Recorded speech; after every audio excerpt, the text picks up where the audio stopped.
that's very encouraging to hear. I mean, I'm sure a lot of private business leaders would be,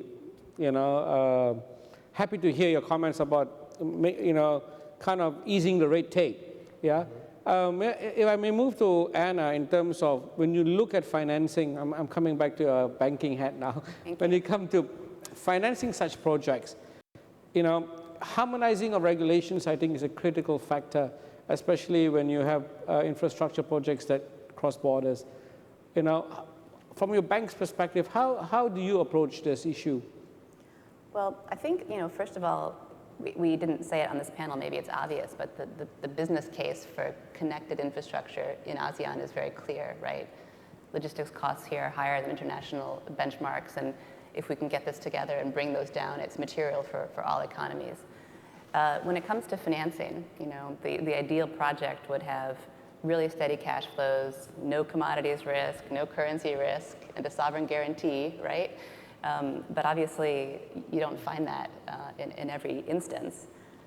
Despite that, we are seeing in this region what I'd call unprecedented demand for infrastructure investment, not just from banks, but even more and more importantly, I'd say from investors with very long investment horizons. And so the demand is very much there. It's definitely true when you get to a connected project, it's more complicated. It's more complicated in the early phases in terms of how you evaluate it.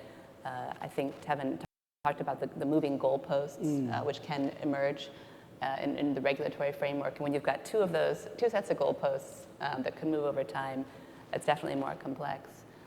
Because these projects are evaluated based on long-term cash flow, you basically want to provide as much comfort as possible that those goalposts will move very little over the life of the project. And we have to be realistic as economies evolve, things change.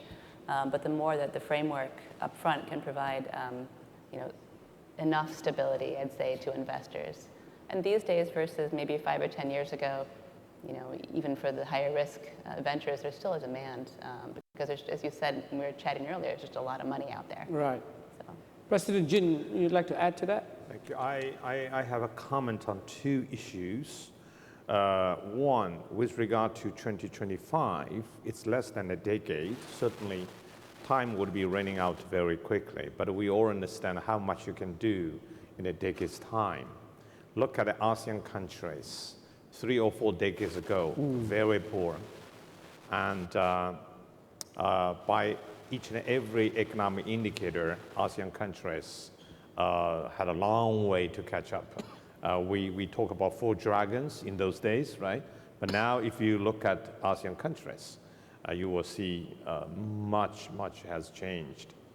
So 2025 may not be far too away down the road, but I think it's achievable.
issue, environmental protection.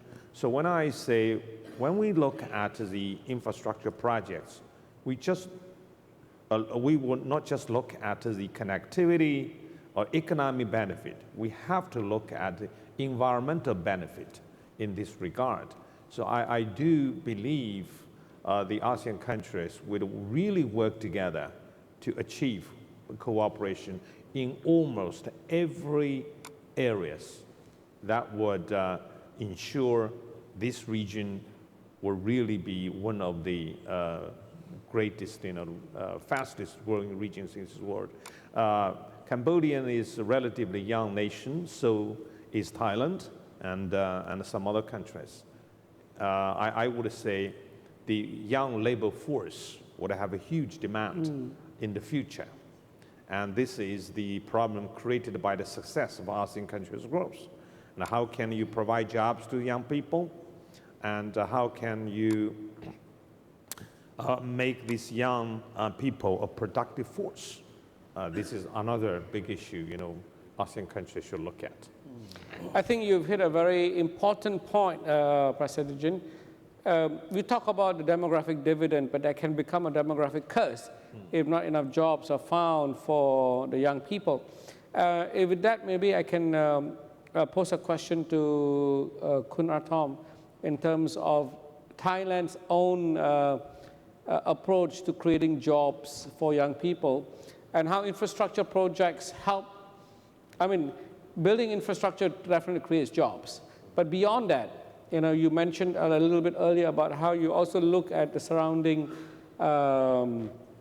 industries that could come forward with this infrastructure, new infrastructure projects. How do they create new industries, for example?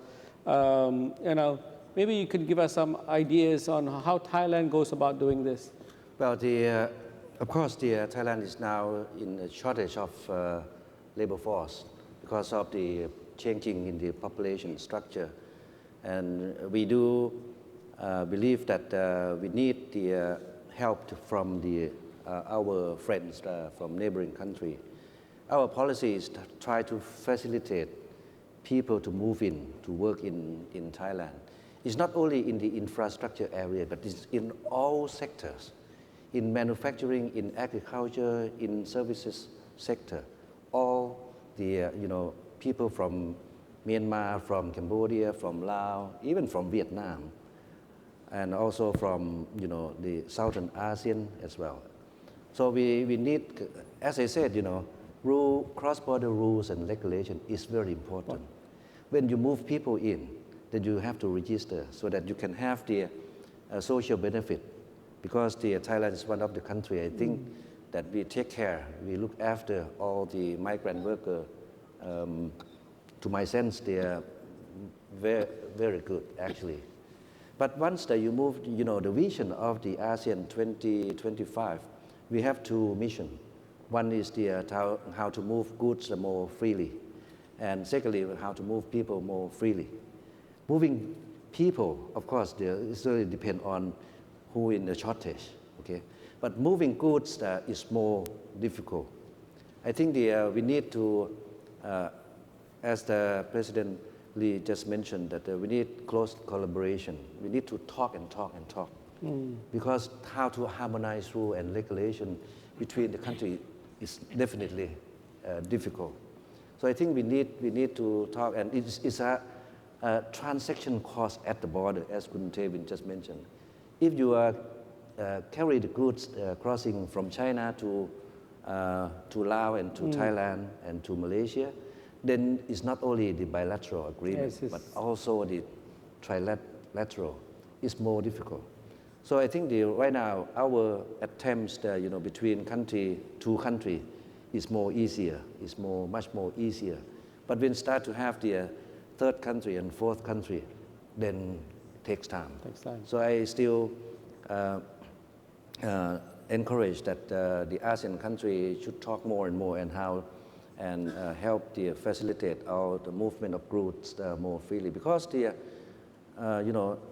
our market, actually, frankly speaking, that all ASEAN country needs Chinese market. Exactly. And the Chinese, they also export their goods to our country. not only goods, but the tourists. So I think the smaller country, the young country like Cambodia needs the tourists. And then that's why we need to build the physical infrastructure. But it's not enough, actually.